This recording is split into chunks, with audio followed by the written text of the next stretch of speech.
Hello, আমি প্রিয়াঙ্কা। আজকে চলে আসলাম সানডে স্পেশাল একটা ভ্লগ নিয়ে। কেমন আছো তোমরা সবাই? আশা করছি ভালো আছো। চুটকি মেরে আমার বিছানাগুলো গুছিয়ে নিলাম। সকাল সকাল বিছানা ঘর গুছিয়ে নিলে মনটা ভালো থাকে। আজ আমার ছেলে বাড়িতেই ছিল, যেহেতু সানডে, তো আমি চলে গেছিলাম হাঁটতে। 1 ঘন্টা হেঁটে এসে দেখি ও সাইকেল নিয়ে লেগে পড়েছে।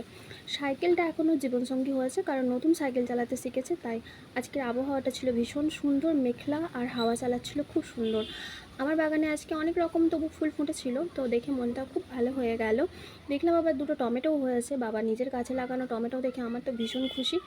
তারপর আমি পুদিনা পাতা, ক্যারি পাতা তুলে নিয়ে চলে গেলাম, কারণ প্রত্যেক দিন আমি সকালে পুদিনা, ক্যারি আর কাঁচা হলুদ খেয়ে থাকি। এটা আমার নিত্যদিনের একটা কাজ।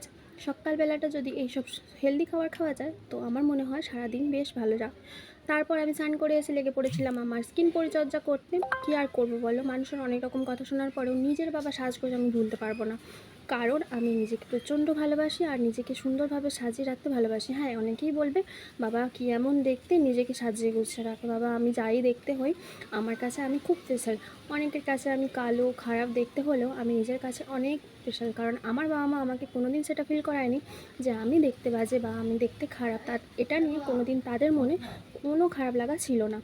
যাই হোক, নিজের পরিচর্যা করা যাদের কাছে খারাপ মনে হয় তাদেরকে মারো গুলি। আমি আমার চুলের পরিচর্যা করে লেগে পড়েছিলাম পুজো করতে। পুজো টুজো করে আমি খেয়ে নিয়েছিলাম ছাতু আর একটু ফল। তারপর গ্রিন টি খেয়ে লেগে পড়েছিলাম আজকে রান্নায় বিশেষ কিছু ছিল না, নিরামিষ ছিল, কারণ আজকে আমাদের সন্ধ্যাবেলা একটা বার্থডে পার্টিতে নিমন্ত্রণ আছে। তারপর আবহাওয়ার পরিবেশটা দেখতে দেখতে আমি জানলার সামনে বসে পড়েছিলাম 1 কাপ ব্ল্যাক কফি আর একটুখানি বাদাম ভাজা নিয়ে। তারপর নেলপালিশ টেলপালিশ পরে নিজেকে সুন্দর করে আর একটু সাজিয়ে নিচ্ছিলাম। টাটা, ভালো থাকবে সবাই।